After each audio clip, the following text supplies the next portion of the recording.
dalle prealpi carniche, bagnata dai fiumi, sorge l'antica e ridente cittadina di Spilimbergo. Nelle vie eternamente affollate di biciclette agili, strutture e linee architettoniche tipicamente venete ricordano il dominio della Serenissima, nel taglio delle piazze e nella curva dolce delle arcate.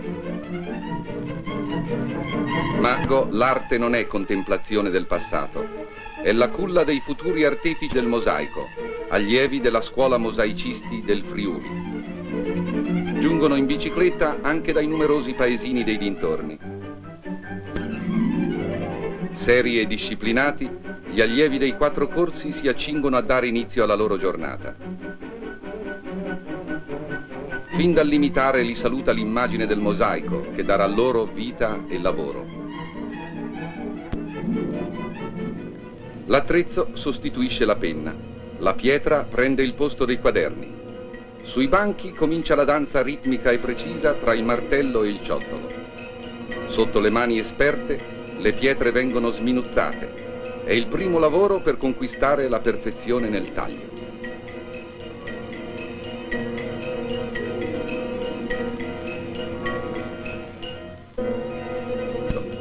Un primo saggio semplice di ciò che nasce dalle mani degli allievi, un pavimento di tipo rustico, incrocio tra l'arte muraria e il gioco a incastro, tema utile di esercizio per il braccio, la mano e l'occhio. Tutto proviene dalla natura e sul greto del tagliamento, del cellina, del cosa, del meduna, il tempo ha depositato un fiorito e spontaneo mosaico dai colori dell'iride. Di qui presero il primo suggerimento l'ingegno e la fantasia dell'uomo. La ricerca è lunga e paziente. Una vera caccia e pesca al sasso più bello. Poi i colori pietrificati vengono selezionati attentamente e infine rinchiusi in sacchetti di tela.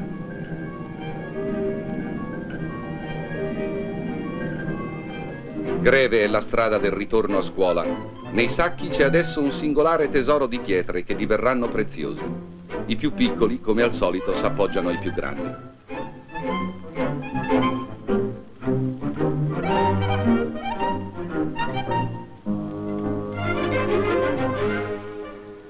Dopo un'ultima cernita, i ciottoli fluiscono sui banchi. Occhi e mani esperte e rapide scelgono a gara i migliori.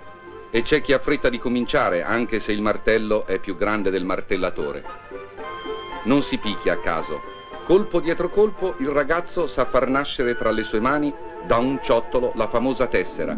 Quadratino preciso, squadrato sapientemente, base indispensabile di qualsiasi lavoro a mosaico classico, dal più complicato alla semplice scacchiera.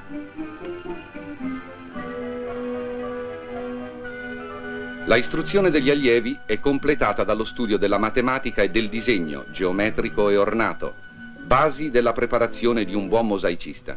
Sulla lavagna i favolosi pesci volanti vengono divisi in quadratini per indicare la futura collocazione delle tessere che formeranno il mosaico.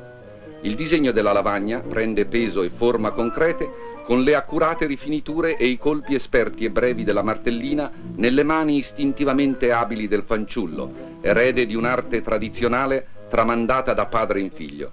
Il lavoro prosegue concentrato anche se il naso pizzica. E quando si tratta di raffinare il materiale, laddove non arriva il paziente martello, giungerà la veloce mola. Gli allievi prossimi all'esame di maturità affrontano temi più arditi. Sfilano sui tavoli i più vari e complessi motivi ornamentali, prova concreta dell'abilità raggiunta. Siamo già al punto in cui lo studio è ormai divenuto vera e propria creazione artigiana. Dalla pittura al mosaico. Si dovrà tradurre in tessere colorate l'opera abbozzata dal pittore. Su un foglio di carta già diviso in quadratini, ove andranno le pietre, l'allievo esegue la riproduzione del brano che gli è stato affidato.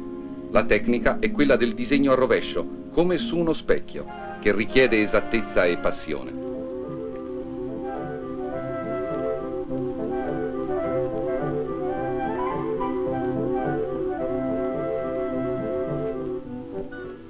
Un'occhiata alla tavolozza del mosaicista. È il reparto smalti, singolare schedario che racchiude campioni di 3000 gradazioni diverse di colore, in tavolette di pasta vetrosa. Con il modello alla mano, l'occhio sceglie con cura, ma imbarazzante è la scelta. Fra le 3000 sfumature c'è da trovare quella che più si adatta alla intolazione policroma dell'opera musiva.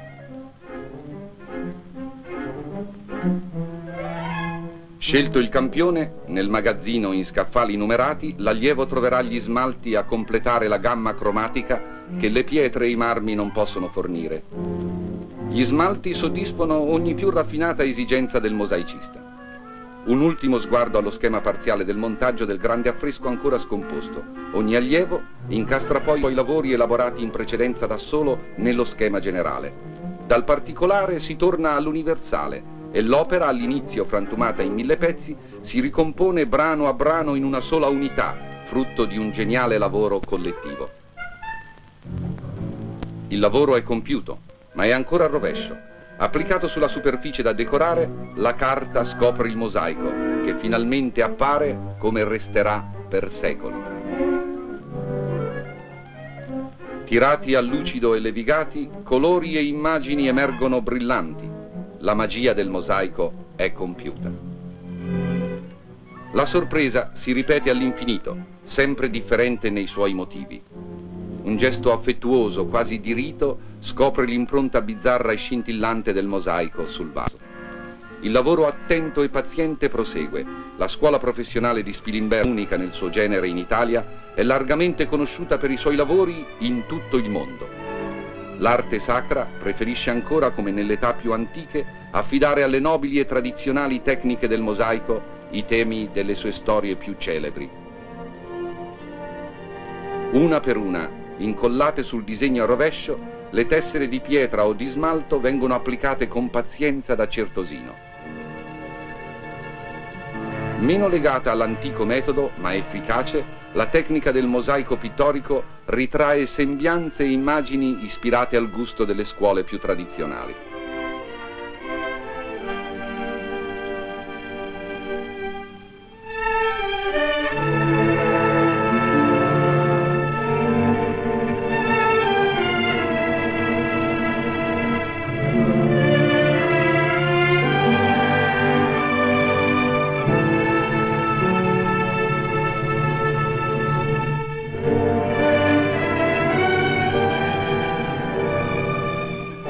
Dall'austera fissità del classico mosaico romano alla vivace festa friulana, applicata direttamente alla parete con il vecchio sistema.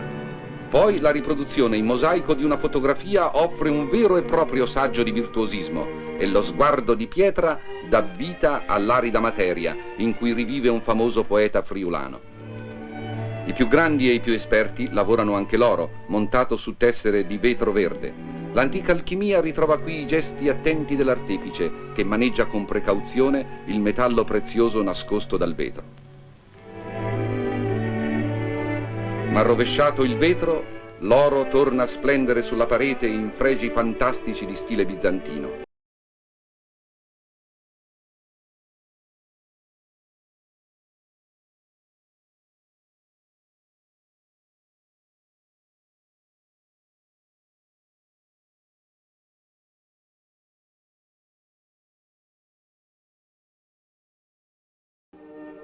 I colori avanzano animati e compatti nella sinfonia calma e serena dei mosaici da pavimento che ripetono motivi e toni della grande scuola pompeiana.